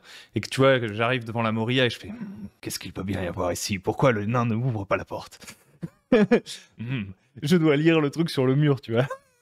Alors que je l'ai vu, le film. Non, mais tu vois ce que je veux dire? En fait, quand t'es dans l'exploration... Tout le monde l'a vu. Quand t'es dans l'exploration, t'as plus peut-être une envie d'avoir le twist. Alors que quand t'es dans typiquement un truc où on est plus sur les enjeux entre personnages et comment on va raconter, peut-être que là, tu vois, ça rentre peut-être dans la balance aussi, ça, je pense. Typiquement, tu me fais jouer Constantinople où je suis là, je fais attends, mais cette pièce, attendez, c'est un faussaire. Revenez, monsieur. Tu vois, c'est plus un truc d'immersion, tu vois. Genre de me dire tout est. Je sais qu'il y a un gros effort historique. Bon, je vais pas les vérifier derrière si c'est vrai, tu vois, mais ce qui m'excite, c'est de voir comment ça va se déployer devant moi. Mais si tu me dis que je dois vraiment jouer un personnage au Moyen-Âge, tu vois, un croisé et tout, peut-être que moi je vais avoir envie de rester dans mon cliché, tu vois, pour être plus à l'aise en fait, pour commencer à jouer mon croisé. Tu vois, c'est ça le truc. Avec quel bagage tu dois arriver pour pouvoir jouer en fait. Parce que par exemple là, Ultraviolette Grassland, moi c'est le genre de truc, ça me laisse... tu vois, je suis là, je fais putain, il y a plein d'idées et tout, mais c'est impossible pour moi de jouer dans un truc aussi gonzo, tu vois. Déjà que tu as la barrière de l'anglais. Bon, ça va, je maîtrise l'anglais, mais c'est quand même un effort largement supplémentaire quand les mots que tu utilises, ils n'existent même pas, tu vois. Que c'est des jeux de mots et tout. Ouais. Enfin bref, je suis parti en live. D'ailleurs, il y a des jeux que vous attendez. Toi, t'attendais pas aussi Mythic Bastion Land, Mr. Reddit? Si, Mythic Bastion Land, je l'attends. Alors, j'ai essayé de pas lire trop de trucs pour me garder la surprise. Et ouais, je suis... Ce qui m'a séduit, c'est le côté chevalier. Tu vois. On sait que t'as un truc pour les chevaliers. Non, mais enfin, j'ai un problème avec ça. Mais enfin, je suis cyclique aussi, quoi. Il y a des trucs sur lesquels je reviens tout le temps. Et en fait, c'est justement de voir comment ça se décline dans différents systèmes de règles, dans différents univers, tu vois, et ça, là, ça m'intéresse à ce niveau-là. Et après, dans les jeux que j'attends, il y a le Te Deum 2e édition, parce que je connaissais pas la première. Bref, et donc là, c'est ouais. Et puis parce que ça me fera sortir un peu du Moyen-Âge. Mais Il y a un autre jeu, et j'ai oublié le nom là. C'est un truc sur lequel je suis tombé par hasard il y a quelques mois. Et en fait, c'est Blight Hollow ou un truc comme ça. En fait, c'est l'art qui m'a. Les illustrations qui m'a séduit à mort. Et en fait, c'est un jeu, si j'ai bien compris, parce que c'est en anglais, mais tu joues dans un. T'es dans un village un peu isolé. Et en fait, t'as genre la forêt autour, puis t'as des horreurs un peu folkloriques dedans. Puis a priori, tu joues que des enfants. Et c'est vraiment les images qui m'ont séduit parce qu'en fait, je me suis dit, waouh, mais en fait, ça fait peur, tu vois. Enfin, en fait, tu vois, il doit y avoir des trucs qui sont inspirés, genre Baba Yaga ou ce genre de trucs. Et en fait, là, pour le coup, j'ai vraiment eu l'impression de découvrir un truc que je connaissais pas du tout. Il faudrait que je regarde je pourrais le retrouver, le titre là, mais ça m'échappe comme ça. Et ça me branche parce que ça va changer complètement de ce que je fais d'habitude. Et puis, je suis curieux, quoi, parce qu'en fait, tu vois. Moi, c'est aussi le MJ que je préfère, mais quand je prépare, en fait, des fois, tu découvres, ne serait-ce que, tu vois, des monstres. Et c'est trop bien, quoi. Non, mais c'est Je vais génial. leur mettre Tu dans vois, la tu fais- gueule.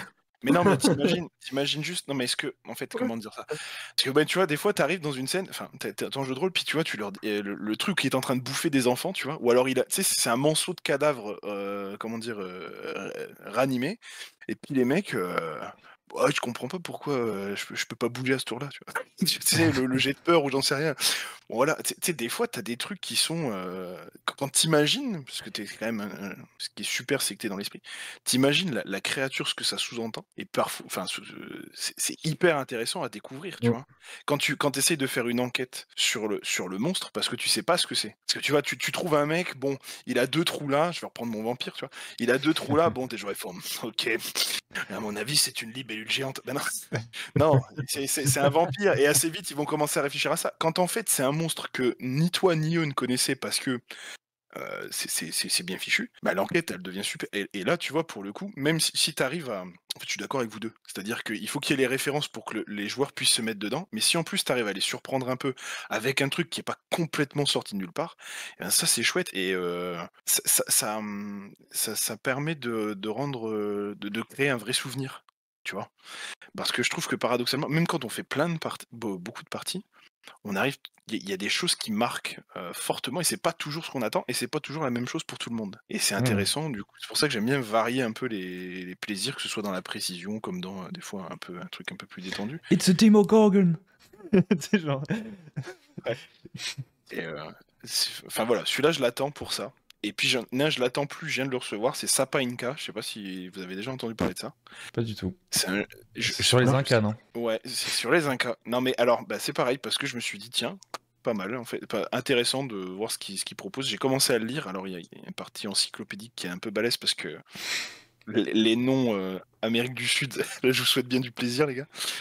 Mais C'est voilà. Cloette. C'est parce que tu vois, il y a aussi ce truc, je me dis, mais qu'est-ce qu'ils font là-bas? Qu'est-ce qu'ils font là-dedans? Et ça m'intéresse un peu. Là-dedans, tu joues des sortes d'agents secrets Inca qui doivent. Non mais si, non mais dans le sens, ils doivent. Ne rigole pas, Hugo. Pourquoi tu rigoles là? Waouh! Hey! Je sais pas, les deux mots ensemble, ça me semble. J'ai hâte que tu Au sérieux? m'expliques. Non mais je te dis, en fait, c'est des sortes d'élus des dieux, tu vois, qui mais qui agissent pour le compte de l'empereur Inca, dont j'ai oublié le titre là, et ils doivent en fait lutter contre l'invasion espagnole, sauf qu'en fait c'est fait intelligemment où justement bah, tout le monde n'est pas. Enfin, les Espagnols sont pas tous méchants, etc. Enfin, et c'est vraiment bah, une culture que je connais pas du tout, mais la proposition, je la trouvais intéressante dans le sens. C'est des. Je te dis, ils ont des missions de. Ils vont empoisonner des puits. Bah, il y a plein de trucs, tu vois. Ça peut être aussi bien de livrer des messages, voilà, super. Le maïs est moins jaune cette année. Mais tu joues des mecs qui travaillent à la poste. En fait, t'as le choix, tu peux jouer l'agriculteur. Je crois que tu peux jouer, c'est ça, le faiseur de porte et le mec qui fait des chevilles. En fait, c'est 3 rôles possibles et t'as le dieu, je crois. C'est marrant. T'as le dieu de la bruine, le dieu de la pluie grosse goutte et le dieu du brouillard. Putain, moi je peux pas jouer à ça dans le Nord, c'est bon, on connaît, tu vois. Il n'y a pas d'exotisme. Non, mais voilà. Là, je peux ouvrir la porte. Mais c'est un jeu historique ou c'est un jeu. Il y a du fantastique aussi Ok. parce que les dieux existent et puis tu as des pouvoirs divins. Après, je l'ai pas suffisamment. Enfin, je l'ai pas attaqué complètement encore, mais c'est un truc que j'ai reçu il y a pas longtemps. Ok. Et je vais vous chercher le nom du jeu avec les Du enfants jeu qui ont peur. avec les enfants qui pleurent. Non, bah stylé. Bah si jamais tu veux me faire jouer, honnêtement, je suis curieux de jouer le mec qui pose des chevilles de porte et qui vénère le dieu des grosses gouttes d'eau. Il y a de la brune. Bon, la description m'a vraiment. Non, mais c'est pas vrai. C'est pas ça. Quoi? Non, mais Non, mais moi je suis premier degré. Hein. Genre, j'y croyais vraiment. mais non. Mais- Tu peux jouer. Non, Non, mais en sérieux. fait, Mais en fait, c'est une Mais je te couverture, la jure- création des chevilles. je En fait, te ce sont des jure- agents secrets. Non, je c'est te pas vrai. jure que j'y ai cru du début à la fin. C'est pour ça que je me disais, qu'est-ce que c'est que ça? Je suis vraiment trop con. Mais non, mais t'as le dieu soleil, le dieu jaguar, tout ça. Puis enfin, Ok. les gars, ils jouent je te dis, des agents secrets. C'est des je sais pas, des élus, mais en même temps, ils sont soumis à l'autorité locale et c'est pas des demi-dieux non plus. Ils ont assez facilement, tu peux te retrouver dans la panade, quoi. Mais j'aime bien le setting en fait. C'est ça que j'ai trouvé intéressant. Et puis, Je suis déçu, moi je me voyais déjà un cas menuisier, tu vois, à discuter quelle cheville de porte il faut mettre, tu vois, il y avait des enjeux. Tu vois, Mais ouais, je me disais, ça n'a aucun sens. Qu'est-ce qu'il me raconte? Et j'y ai cru, c'est ça le pire. Et vraiment Moi tard. aussi, hein. Il- Je t'ai suivi, c'est non, ok. pardon. Ok. Mais Excuse-moi. t'as mais t'as été poli, hein, en mode oui, hein, ça a l'air bien. Ah non, mais là, L'escalade. il y a un truc que vous avez dit qui m'a trigger et puis je suis parti là-dessus après. Mais bah, ça avait l'air bien et là d'un seul coup j'ai plus envie de le lire. Je sais pas ce que vous avez fait. Mais non, ça a l'air fun. Non, je rigole. Le quiproquo, mais genre qui n'en finit pas. Pardon. Ok. Toi, Maître Renard, t'as un jeu qui te chauffe là? Ou enfin, Ouais, ou je me c'est suis- juste, je plus juste dans la création, ou il y a quand même des jeux que tu regardes un peu? Non, il y a quand même des jeux que je regarde. Je suis dans la. J'ai réadapté. Je fais une digression et je reviens. J'ai réadapté l'univers de BioShock il y a pas longtemps, le jeu vidéo, et j'aime beaucoup les univers comme ça très particuliers, on va dire. Et j'attends là, j'ai précommandé, j'ai attendu la version française de Cowboy Bebop, donc qui sort, qui devrait arriver, j'espère dans quelques mois. Donc l'univers où en gros c'est des mercenaires de l'espace longtemps, je crois que c'est en 2500, en 2300, un truc comme ça. Il y a la Terre qui a explosé, bref, l'homme a colonisé l'espace et les mecs ils vivent c'est des chasseurs de primes quoi. Donc t'as tout un univers qui va par rapport à ça. T'as un côté dans l'animé. T'as un côté un peu kung-fu aussi, le côté très pulp, etc. Donc j'ai très hâte de mettre la main dessus pour voir qu'est-ce que ça donne en jeu, comment est-ce qu'ils ont pensé leur système derrière, etc. Et puis forcément, comme je suis un gros fanboy, je me suis pris édition avec le tapis de jeu, les jetons, machin, etc. Donc ça, je suis assez content. Et surtout, le truc qui me hype vraiment, c'est la prochaine mise à jour de Donjons et Dragons. Donc là, vraiment, enfin, je vais savoir si les personnages sont enfin équilibrés. Et non, c'est pas vrai. Mais non, Cowboy Bebop, et puis après. Je suis devenu premier degré.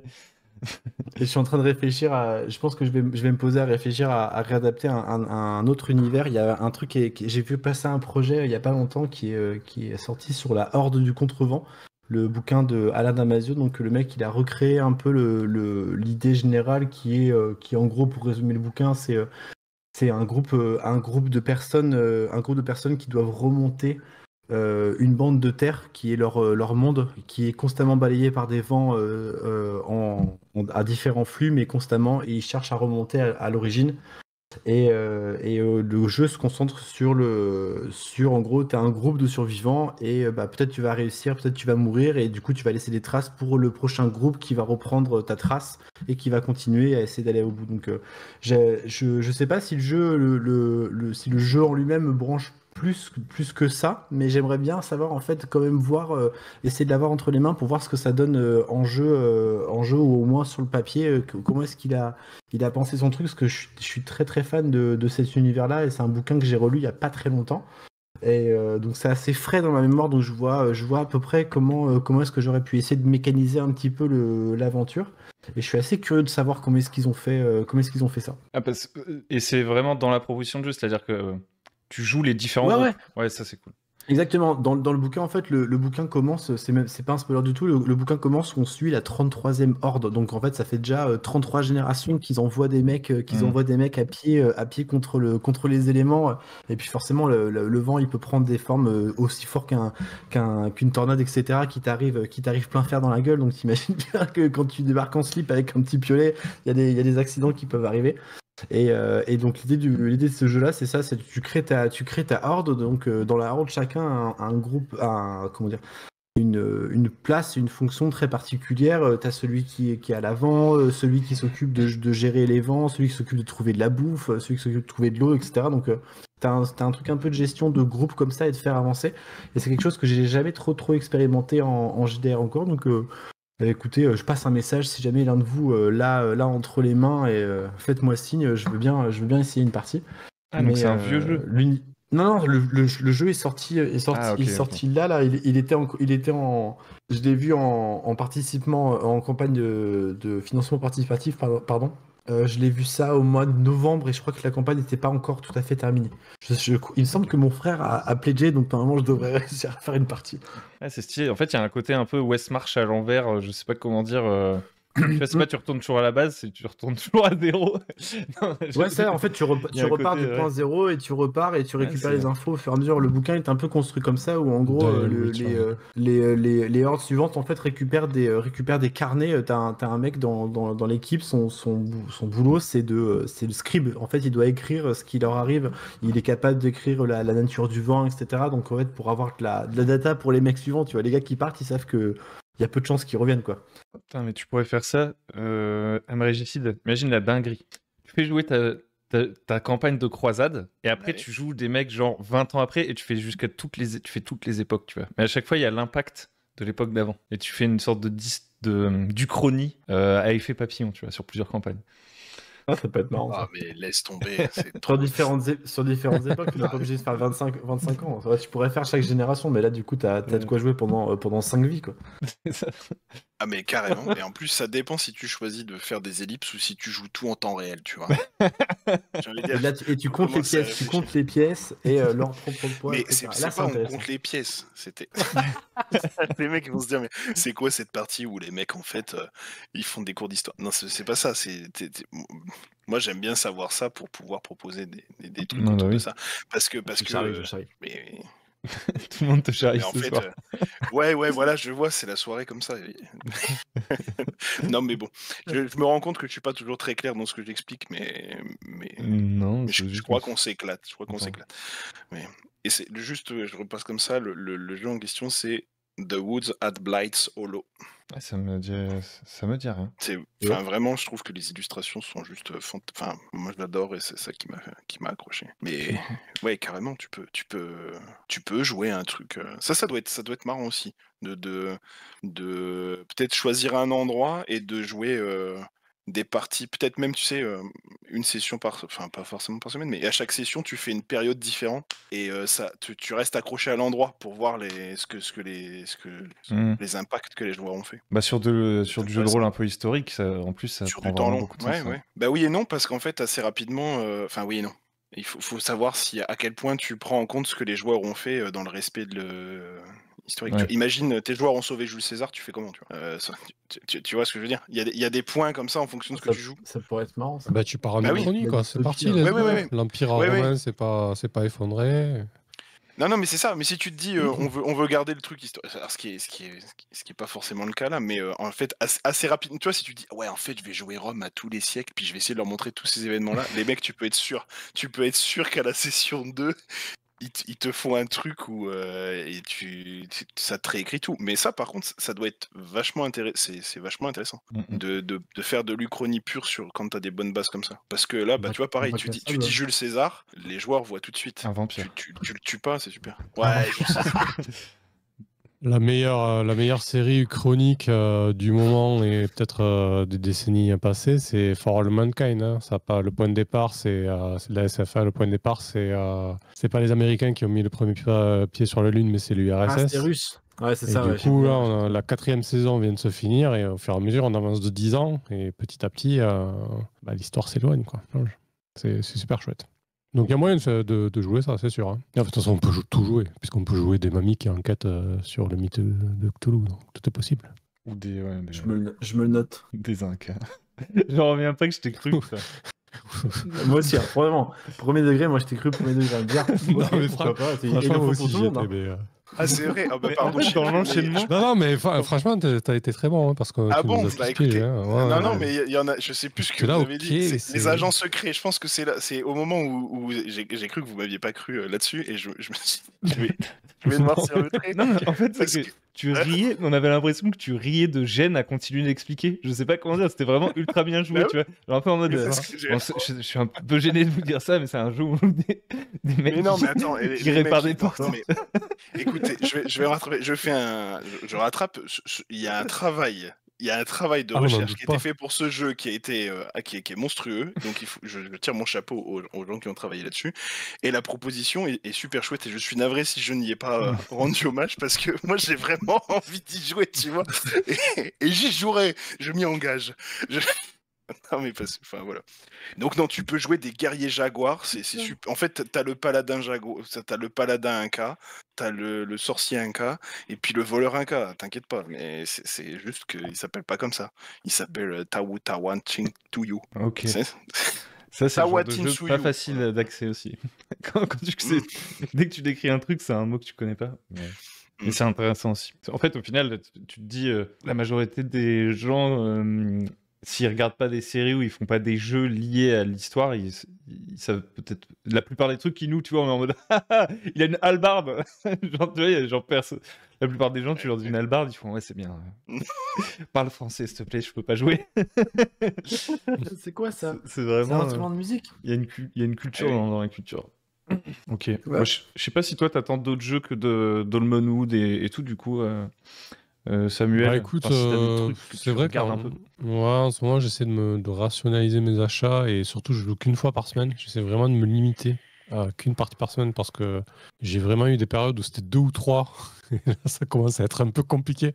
Et puis, voilà, j'essaie quand même j'ai pas mal repris de jeux vidéo et tout, donc ça prend du temps. Et puis, Mais tu joues à quoi comme jeu vidéo? voilà, donc c'est vrai que je ne peux pas autant tester et engranger que je le souhaiterais, mais c'est intéressant aussi, c'est une autre approche. Mais oui, je faisais le tour de Ulule, Kickstarter et Game on Tabletop, et je me rends compte que voilà, j'ai un peu claqué ces derniers temps. J'ai backé Tomb of Susan Doors. C'est un méga donjon pour Moss Ritter. En fait, c'est une espèce de collectif de créateurs tiers qui se sont mis tous ensemble et qui ont fait un méga donjon et qui l'ont financé là. Franchement, ça a l'air très très chouette. Alors là, en ce moment, je suis un peu dans le délire table ouverte. D'ailleurs, Dolmenwood, ça sera une table ouverte. Donc, peut-être que je proposerai ça aussi. Méga donjon en mode table ouverte avec plein de monde. Et genre, t'es dispo, on joue, on y va. Et voilà. Et sinon, après... Ouais, ça va déjà pas mal m'occuper, hein, les projets que j'ai en cours. Mais il y a aussi Cosmosaurus que j'ai backé récemment. Bon, ça après, je suis moins fan du délire one-shot. Moi, j'aime bien jouer en campagne. Je suis pas sûr que ce soit très adapté en campagne. En fait, tu joues des dinosaures de l'espace qui défendent la galaxie contre des menaces existentielles, telles les envahisseurs brocolis, quoi. Enfin, un gros délire, quoi. Les nazis brocolis, ouais. Je crois qu'il y a un truc comme ça, ouais. Et en fait, c'est un jeu de Diogo Nogueira, un auteur brésilien. Franchement, je suis rarement déçu par ces jeux. Ils sont plutôt cool. J'attends évidemment Mythic Bastionland aussi. Pour moi, Chris McDowell, c'est un des auteurs majeurs contemporains là, qu'on a. Vraiment, ces jeux à chaque fois, pour moi, c'est un grand oui. Je pense qu'on peut jouer jusqu'à la fin des temps, qui va pas tarder à arriver pour l'humanité, à Into the Odd et toutes ces variantes. Du coup, franchement, il y a tout ce qu'il faut dessus. Tu peux, enfin moi, Into the Odd, la base et tous les dérivés qu'il y a, franchement, c'est top, quoi. C'est simple, c'est accessible, c'est fluide, ça se joue bien. Et puis voilà, après il y a Primal Quest aussi, c'est toujours de Diogo, un jeu où tu joues des hommes préhistoriques dans un monde avec du fantastique. Donc évidemment il y a des dinosaures et des mammouths en même temps, des hommes préhistoriques, mais on s'en fout. Et c'est assez malin. Bah, c'est de l'OSR un peu avec scroll, assez bien fichu. Tu peux commencer une campagne en Primal World et finir en Cosmosaur, tu vois, genre faire une Ouais, sorte de... c'est ça. Tu joues toute ta vie dessus.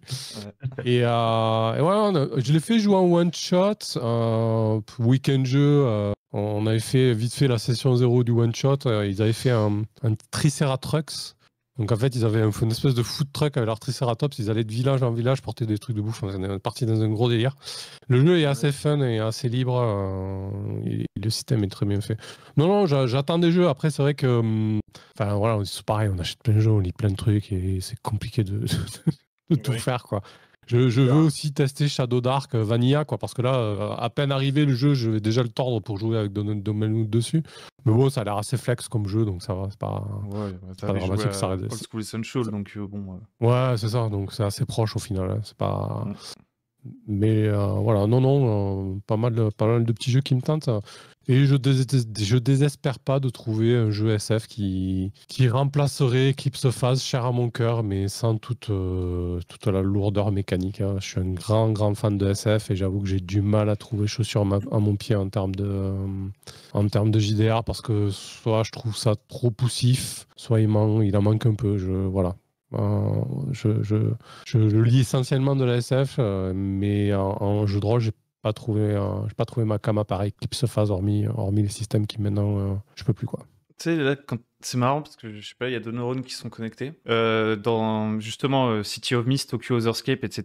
Je sais pas si tu l'as lu, City of Mist. Non, mais j'en entends beaucoup parler, beaucoup de bien dessus. Ouais. Parce qu'en fait, tu as une création de personnage en fait, par thème. C'est-à-dire, ton personnage, il est décomposé en 4 thèmes, par exemple, tu vois. Donc dans City of Mist, tu as des thèmes du mythos, tu vois, c'est ton mythe qui t'habite, et des thèmes qui sont humains, tu vois. Et dans la partie, tu vas pouvoir, on va dire, sur chaque thème, tu vois, tu as des tags. Donc c'est genre des trucs qui te font des descripteurs et des bonus. Et puis au fil de la campagne, tu vois, tu peux, comme ça joue beaucoup sur des questions, on va dire un peu quand même d'identité, c'est très orienté sur les personnages. Tu peux perdre un thème et le remplacer par un autre, et donc du coup, tu as des bonus dans des trucs différents et t'évolues comme ça un peu. Comme c'est modulaire, ouais. En fait, je me dis que dans Eclipse Phase, ça fait carrément sens, tu vois. Parce qu'en fait, tu pourras avoir tes thèmes... Tu prends la même base de système, tu as tes thèmes, on va dire, c'est ta psyché, là. Ton ego et ton morph. C'est ça, ouais, l'ego et le morph. Et hop, tu switches, tu vois, les thèmes de morph. Il y a peut-être, je sais pas, je me dis ça. Un truc à creuser, ouais. Ouais, mais je vous rappelle que je suis feignant et que j'aurais trop la flemme d'adapter ça avec Eclipse Phase. C'est pas possible. Je pense qu'il y a zéro adaptation. Enfin, c'est les seuls trucs que j'ai écrits en GDR qui ont été publiés, ça fait 30 pages. Hein. Je pense que je ferai pas plus. Hein. Voilà. Non, je grossis le trait, mais ça demanderait énormément de taf pour un résultat. Ouais, je sais pas. Voilà, en tout cas, si vous entendez parler d'un jeu SF, hard SF, qui est plutôt pas mal, j'ai poncé les internets, hein, donc j'ai regardé, j'ai pas trouvé. Je vais pas te dire Kobayashi, il avait sorti un truc. Bah si, j'ai joué à Into the Dark, hein. J'ai joué, hein. C'est bien, mais c'est pas assez. Voilà, je sais pas, il manque un truc. C'est pas pile. Ouais, c'est ça. Mais tu sais, c'est le mouton à 5 pattes, en fait. Je pense que je pense que je ne ferai jamais mon deuil d'Eclipse Phase. Bon, sur ce, on va terminer sur cette note triste. On va finir sur une minute de silence. Un peu de poésie. On est quand même passé à travers beaucoup de choses, hein, je trouve. Du nazi. Du rire. De rire et chanson. De la mise en boîte. Non, mais c'est vrai. C'est terrible aussi. Et tu vois, tu dis un truc, je trouve, qui est hyper intéressant. Et en fait, il y a ce jeu que t'aimes bien. Et puis...